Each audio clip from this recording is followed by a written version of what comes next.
Vi fortsætter med katalog nummer 74.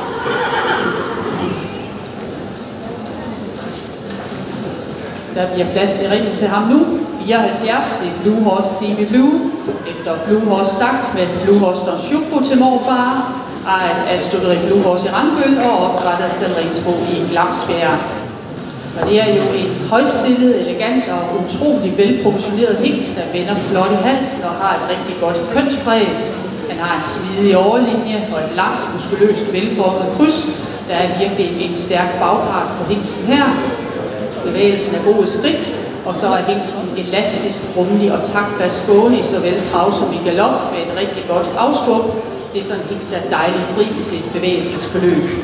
Han har også indsyn til titterstesten og er altså nu også præmiehingst i Dansk Vareblod. Tillykke.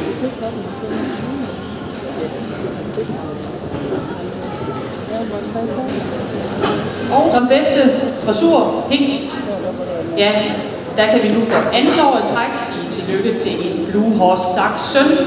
Det er nemlig den elegante og meget elastisk gående hingst. Katalog nummer 74, Blue Horse Blue.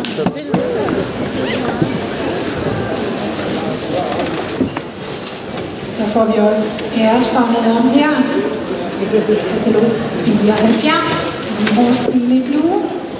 Og katalog nummer 5, han går allerede stolt der med sit designerskærft. Og jeg tror, vi også lige skal have lavet fotografering inden, at vi er klar til virkelig at få varmet hænderne. Så kære publikum, lad ro falde på. Storebæltsbroen er sikkert lukket alligevel, når I når til.